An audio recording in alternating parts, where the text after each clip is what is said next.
Good morning, everyone. My name is Nicole Deob, and I am the Associate Director of SWR Institute. This week is Construction Suicide Prevention Week, a time for our industry to come together to acknowledge the serious impact suicide has on construction workers and their families, and a chance to share resources that can bring support and healing. Today, you will hear from a fellow member, Kara McCaffrey, who is part owner and chief wellness officer at Houck and Company. Kara also serves as the vice chair of the Construction Suicide Prevention Week National Committee. Kara holds a BS in math from Penn State, an MBA from the University of Wisconsin, and is currently pursuing a master's in health and wellness management at the University of Wisconsin. Kara is a dedicated advocate for mental health and wellness. She is a certified mental health first aid and a Vital Cog instructor.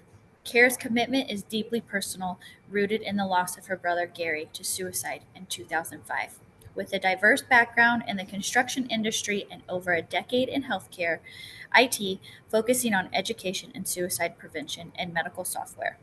Kara returned to her family company with a mission to effect positive change, save lives, and contribute to advancements in the construction industry.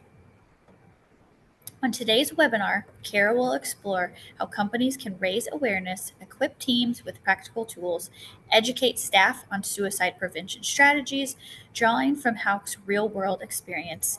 This session will offer a actionable insight and free resources to help employers foster a culture of well-being and support their workforce mental health.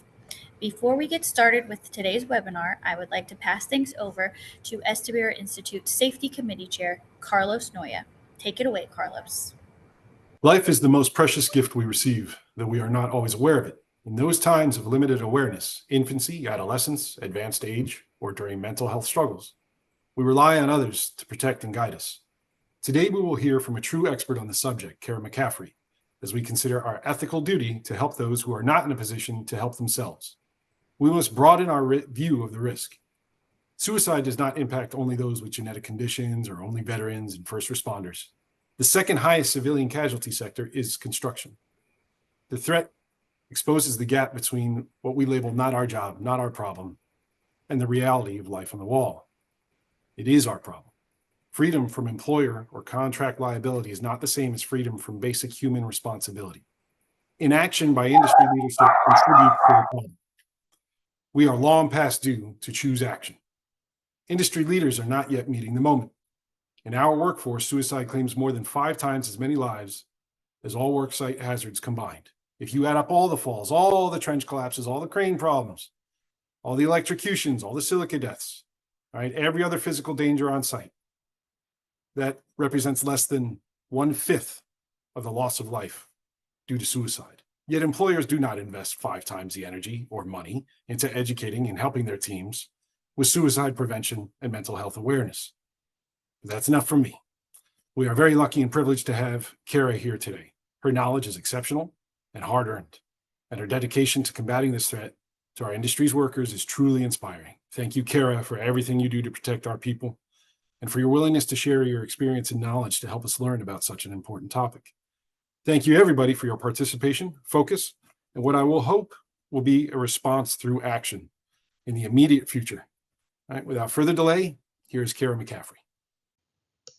Hi, everyone. Thanks for being here today and participating in Construction Suicide Prevention Week, which is happening September 8th through the 12th this year.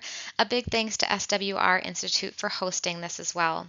Today, we'll talk about mental health and best practices in construction surrounding suicide prevention and mental health. I'm excited to be here with you today. I truly think the more we talk about mental health, the more we decrease the stigma and the more we make it okay for folks to ask for help. So before we get into the session today, I do want to just mention that if you need to step away from the screen at any point, feel free to do so. Take care of yourself. I understand it can be a tough topic, but we have about 20 minutes to cover today, and I'm just so thankful that you're here with us. Here's the agenda of key points we'll cover today. I will also be presenting an expanded version of this at the SWR Institute Fall Technical Meeting in Boston in October, so I hope to see you there. We'll talk through today why mental health and suicide prevention is important in construction and why you should care about it. We'll also go through some tips for employers on how to better support the well-being and mental health of employees. If you're a supervisor, I hope you pick up on some tips. And then we'll also talk through what resources are available for construction companies. It can be overwhelming to know where to start or what to do, and there are so many free resources out there. You don't have to start from scratch. So I want to cover what those are to give you a starting point today. So before we get started, I'll just briefly mention a little bit more about me and why I'm the one talking to you today. My name is Kara McCaffrey. I'm part owner and chief wellness officer at my family's specialty construction company, Houck, which is based in Pennsylvania. I've spent a variety of time in construction as well as healthcare IT as far as my background goes. And as you can see, I care a lot about mental health. I'm a first aider, I'm a vital cog instructor, I'm a member of several different regional and national initiatives that are happening around this topic. So I just really care a lot about it. Why I care so much about it is because I've lost people in my life to suicide. And I'll tell you briefly about one of the most important people to me. I don't tell you this to make you sad. I just tell you so you understand why I personally care so much about this. This is my brother, Gary. My brother was amazing. He was outgoing, generous, kind, athletic. I could go on and on. He spent time in construction as well, and we were very, very close. We had an 8-year age gap, but we were really as close as siblings could be. As amazing as he was, he also unfortunately suffered with his mental health, and he died by suicide over 20 years ago in 2005. So, because of this loss, it really drives me and it makes me want to share my story and share these resources with others to hopefully prevent other losses. And my brother is just one part to the story. He's one story of many when we think about the construction industry as a whole. So, what I'd like to share with you next is the big picture of that issue in construction. So, that means why you should care. You're in construction, talking about mental health and suicide prevention is important as part of that. We know that safety is important, right? In construction, safety is undeniably critical in construction, both from a caring for your people standpoint, but also from a business aspect too. And financially, it's important to care about safety. We always talk about safety. I'm sure you're familiar with these OSHA Fatal 4. When you Google it, Google will tell you that the number one cause of death, and I think this is according to OSHA, are falls. And falls are important to protect. Obviously, I care about physical safety for sure, but I'm here to respectfully challenge that stat that falls are the number one cause of death, because let me show you the numbers. I'll let you look at this graph and just sit for a moment. This just makes me so sad to look at every time I see it. You know, there are so many people dying by falls, by all work-related fatalities. There's around 1,000 per year work-related fatalities when we think about traditional, physical safety. We want to do all that we can as construction companies to stop that. But when you look at how people are dying by suicide, how many people are dying by suicide, that's 5 to 6 times more people dying by suicide than by all work-related fatalities combined. And if I added opioid overdose deaths onto this, it would be off the charts. So this is why it's so important to talk about this in the construction industry, because people are dying and we need to open up the conversation and do what we can as supervisors, as employers, to help support people. Now, you might be wondering, okay, well, why are those numbers the way they are? Why are those stats that way? There are a lot of reasons, and I could spend a whole hour talking about all of these, but just to give you an overview of some of the reasons why it is the case. First is just the population of who is showing up to the job sites, who is showing up to work. Construction is a male-dominated industry, and when you look at who's dying by suicide, men die by suicide much more frequently than women. So part of it is just the nature of who shows up to work. Another common risk factor and reason as to why the numbers are the way they are is just looking at gun ownership in construction. I'm not saying anything about gun rights or gun ownership. I'm just saying that there are a lot of people in construction who own guns, and having access to a gun, having access to a lethal method, it just increases your risk. And firearms themselves are the most lethal method of suicide. you can see a graph there that shows over half of suicides are by firearms. So part of it is just that. There's also veterans to add to the mix, where around 6 to 7% of the construction industry are veterans. Veterans are typically more of a gun owner population than non-veterans, and they come also with other risk factors that come from their time serving that add stress with suicide as well. So part of it is just the access to lethal means that construction workers have. And then there are a host of other risk factors and pieces to the puzzle as to why this is the case. Suicide is complex. It's not typically just for one reason. And just because someone deals with some of these things doesn't mean that they're going to think about suicide. But when we're thinking about the big picture, these are some of the reasons why. Thinking about just the hours and the schedule and the stress that construction workers deal with, both in the field and in the office. The physical demands is one, just the toll that it takes on someone's body, and that kind of leads into pain management and the substance use culture. Sometimes folks, if they have a lot of body pain, might self-medicate or even get a prescription for an opioid for pain from a doctor, and it's so easy to get addicted, and then that can spiral out of control as well. So part of it is the physical demands, and that can impact your mental health as well. The tough guy mentality, that one is one that I really, really want to change, because in construction, it can be good to be tough and power through and get the job done. And sometimes we have to do that, right, based on customer demands and just the schedule and the field conditions, the weather conditions.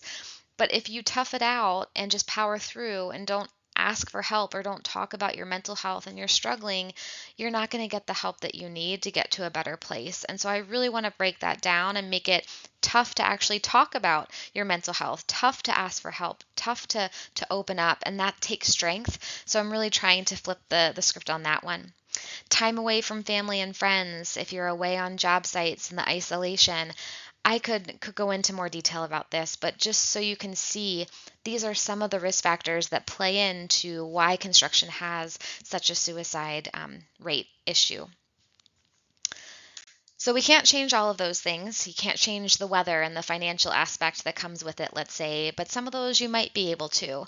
And one piece to the puzzle also is just mental health and that tough guy mentality of not talking about mental health, maybe not having access to care to a therapist for mental health can be part of it. But I do want to mention that mental health issues don't mean suicide. They don't equal suicide. There's an equal sign behind my face right there. It's not one-to-one. Many people live with mental health issues or mental health illnesses, and they get treatment, they get better, they live a healthy life, and that's common to have mental health issues. Not everyone thinks about suicide, so it's not, one-to-one. But when I talk about the importance of mental health and opening up about it and getting help that you need, it's because of these stats that I'll show you right now. Research shows that around half of people who die by suicide have a diagnosed mental illness. That is diagnosed. That means they talked to a doctor about it, they told their family, they're in treatment. But there is some research that shows around 90% of people who die by suicide likely had some kind of mental health issue. They just didn't tell anyone about it. So again, not 100%, not one-to-one. It's not the only thing. Again, suicide is complex. There's so much that goes into it. But if we focus on opening up about mental health and getting people the treatment and the help and the support that they need, that I really do truly feel can lead to a positive change when we think about suicide prevention. And if you're wondering, well, how common are mental health issues? It's common. So according to NAMI, 1 in 5 people live with a mental illness in the US, and there was a research study done in Canada in 2020 just specific to the construction industry that says around 80% of construction workers have had some form of mental health issue. So it could even be more common in construction, probably based on some of those stress factors and risk factors I just went through briefly with you. So it is tied. It's not one-to-one. It's not typically always for one reason, but if we can get people help faster and get them opening up to get the help that they need, I really think that we can make a difference. Now, if you're wondering, okay, well, like when you say mental health, what actually it is, let's just do a quick refresher. I think many of you watching might have heard the term before or kind of know about it, but I just want to mention it is part of our overall health. Mental health is part of our overall wellness. We want to be mentally healthy. We should all be mentally healthy and focused on that. It's on a spectrum. So you might be really mentally healthy all the time. Most people ebb and flow, right? We're not always perfectly happy, perfectly healthy. We might have different ranges. But if you're on the other end of the spectrum where you're really struggling, you're feeling depressed, you're running into issues with your daily life, being able to find pleasure in the things that you normally did, or having issues with your relationship, maybe that's time that you need some support. When we think about mental health, it's really how we think, it's how we act, it's our social, emotional, psychological well-being. It impacts our day-to-day, our relationships, how we handle stress, how we relate to others. It's a really critical part of our overall health when we think about not just physical health. Now, if you're wondering, okay, well, how can I make a difference in all of this? Just by you being here today, that's making a difference, because by knowing more, you can be a part of decreasing the stigma that exists around it. And as we go through, we'll also go through some tips right now. So this is the portion that if you go to the fall technical meeting, I'd love to spend more time in that expanded version with you. But these are some tips if you're watching as an employer, as a supervisor, on what you can do to make a difference with this. First is just to promote mental health. Talk about it, promote it year round, whether it's in Construction Suicide Prevention Week this week, or maybe next May you plan something for May Mental Health Awareness Month. Try to sprinkle it in throughout the year and promote it, because the more we talk about it, the more we get it out there and people know it's okay to actually talk about. Next is communicate awareness and communicate resources. Any type of communication broadly or individually to people is really great, and you have to do it in different ways in different times. Is it an email? Is it a text? Is it a poster? A hard mailing so it can go home to family? Communicate it in different ways so you can reach different people in the way that they gather that information. Next tip is to incorporate it into safety. Safety, again, is so important. We all know that. Physical safety is important, but there's mental health too as part of your safety and keeping people healthy and safe. So when you're doing toolbox talks, can you implement a mental health toolbox talk? We have plenty free from Construction Suicide Prevention Week as part of your typical toolbox talks. Try to tie it to keeping the person overall safe and overall healthy. And lastly, provide education to staff and yourself. Get more educated. This is a brief introduction to the topic, but I will share what education topics are available for you to get more learning.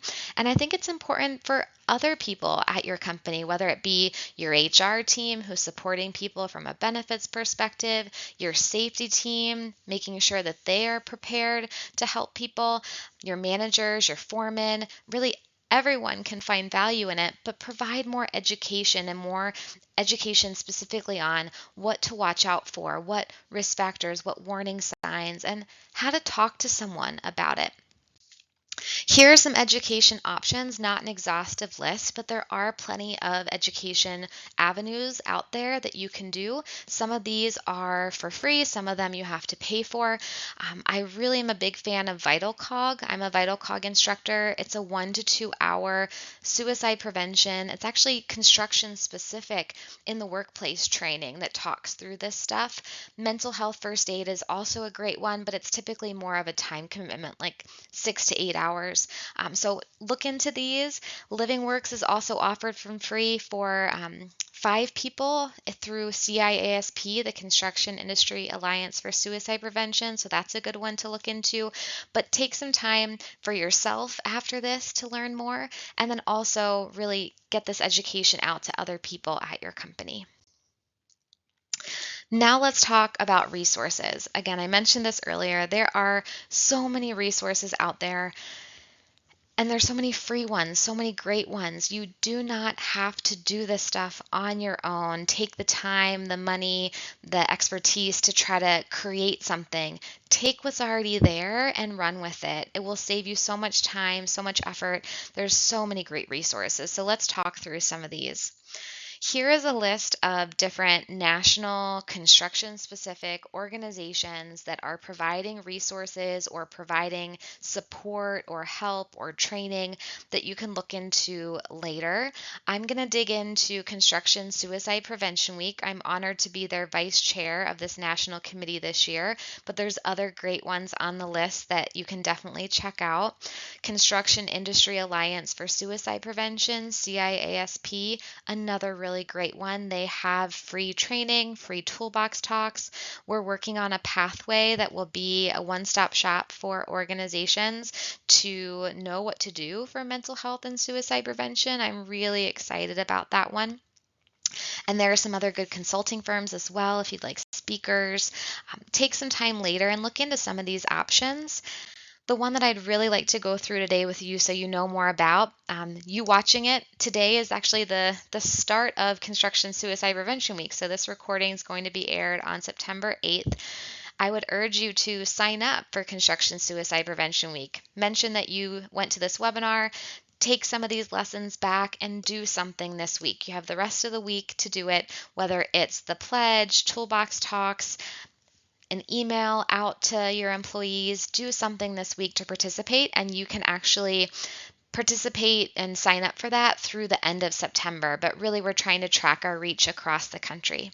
So Construction Suicide Prevention Week is every year in September, typically right after Labor Day, and we really want to raise awareness and give free resources, not behind a paywall, to get resources out to construction companies. We want more and more people across the country to talk about this, to share resources, because that's how we can move the needle of getting more people connected to help.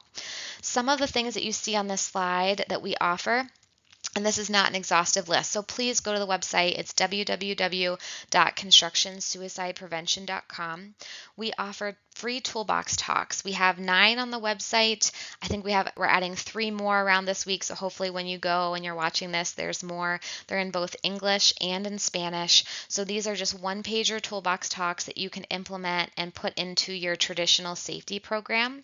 We also have a speaker sourcing guide where we've pulled together some of the best speakers from around the country that if you want to do more than just a toolbox talk, we also have stand downs. You can reach out to some of these speakers. It does say if they have a fee or not, and have them come on site and do a presentation as well.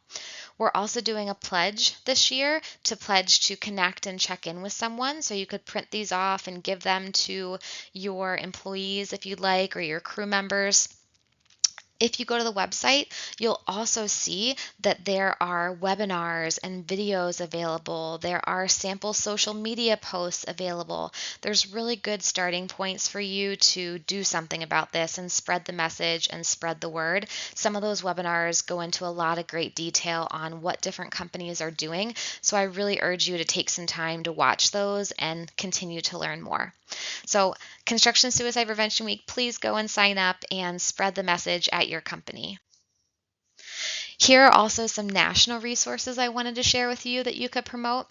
There are mental health organizations like NAMI, there are suicide prevention groups like AFSP.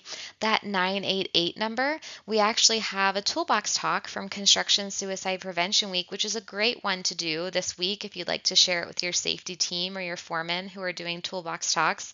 988 is the national crisis line. You can call 24/7 and get support. That's a really great one to make sure that people know about, because not everyone knows about it. If you go on these websites, you'll find more ways to learn more resources, but really promote that 988 number. It's a great one. All right, to end, mental health is important. We should all be thinking about it and try to incorporate it into safety. And if I haven't convinced you yet that mental health and suicide prevention is important in the construction industry, it's not just to save lives. It also saves money. It helps with productivity. You can see a list there of all the different benefits that it has. And lastly, I want you to walk away knowing that you can make a difference. You can pick one thing from this webinar and take it back to your company. Maybe it's telling people about 988. Maybe it's doing a different toolbox talk. The more we talk about it, the more we get the word out there. Someone at some point might be saved because of it. Thank you so much. Here's my contact information if you'd like to reach out to talk more. Thanks, everyone.